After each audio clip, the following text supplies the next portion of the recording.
Greetings and welcome to my channel. This is Sorcerer Tal. You can also find me on Facebook in the Sorcerers Guild. Today on Sorcerer's Shadow Volume 1, we are going to be talking about the essay entitled A Discussion on Love Spells. Now, I have already done a video on love spells previously entitled How to Sweeten Your Love Life. I will leave a link for that here. And in that video, I discussed not only how to create various types of love spells, but also why one shouldn't do spellcraft that is directly targeting another person. Now, the reason for this, beyond moral implications and ethical responsibility, is that they affect you too. As I say in that video, when you are casting a love spell, anytime you are doing anything that where you are affecting another person's free will, you are then directly altering their fate. And this affects you as well, in a love spell especially, because you're casting a spell on yourself to make you be with this person. This spell isn't just on them, it's on both of you. So, this affects your fate as well. And you are linked to this spell, and when fate becomes altered, it almost becomes the astral equivalent of becoming radioactive. So we want to avoid these types of spells. In this essay, I also talk about the moral implications of, could you really say that you love someone if you are willing to cast a spell on them to force them to be with you? And I cover quite a bit on that, but I feel like I cover that quite thoroughly in that first video, so we're not going to dwell on that part of the essay so much in this video. Rather, I want to talk about the love spell or glamour magic that is brought up at the end of the essay. Now, in the essay, the first spell that I bring up is using an Ace of Hearts and a Bring Love to Me spell. This is a very simple spell. It added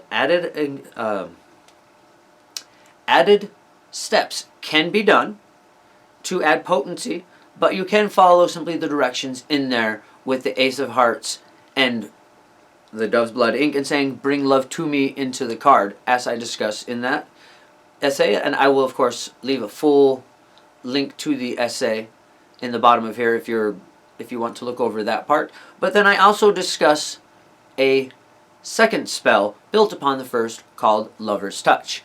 In the essay, I talked about using it with a Ace of Hearts. But you can use the Lover's card as well from a tarot deck. Either one works. Now, what the Lover's Touch spell is it is a spell to enhance, it's glamour magic. It is a spell to enhance your appearance to potential lovers, as well as to enhance the feel of your touch. Literally to make your touch feel like a lover's touch to the people that you caress. So, before we get into that a little bit more, I want to back up just a bit, back to the Bring Love to Me spell, and be clear about one part that I discuss in the essay, but I want to cover this. Just because you are courting someone doesn't mean that you can't cast this spell. Okay, that doesn't make it a targeted love spell. If there is a potential for love in that relationship, then the Bring Love to Me spell will bring out that potential, and it will help you with that person. But it's not a spell cast on them. It is a spell cast on you. So you're not adding anything new to that person to force them to love you. So there's nothing wrong with casting a Bring Love to Me spell when you have someone in mind.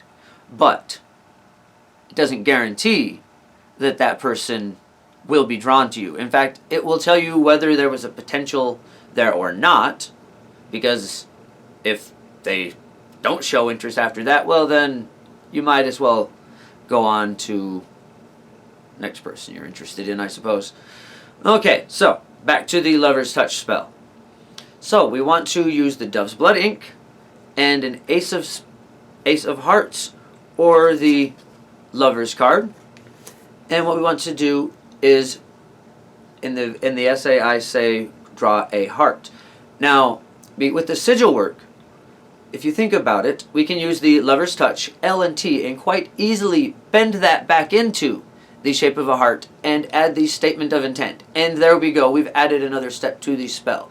When you add steps, as long as they are functional, easy to understand, and resonate with your concept, you are fulfilling the law of repetition, and they add potency. So rather than just drawing a heart, we want to take the L and the T and bend them into a heart for the sigil, draw that in the dove's blood ink, and then add a drop of your blood into the center. Now this isn't a spell that you're going to be released. You want to keep the card on you. Place it in your wallet, somewhere like that, and then once you have this card, this doesn't draw people to you when there's no potential. You're still going to have to go out and court.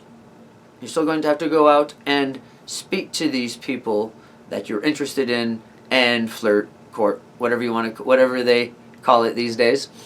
But it will help. It helps the person see it. It helps you appear more attractive, and it even helps you with seeing what type of things to say to the person. So it will help with the flirting if you're not have much skill with that, as myself.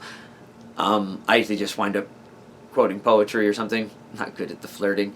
Okay. So anyways, before I'm in danger of rambling on too much, I think we will call that good for this episode. The next episode will be another group. The next episode in this playlist will be another group essay, this time on karma. Okay, so thank you once again for joining us. If you haven't subscribed to the channel, please take the opportunity to do so now. And don't forget to join us next time. Until then, bright blessings and an interesting fate. This has been Sorcerer Tal.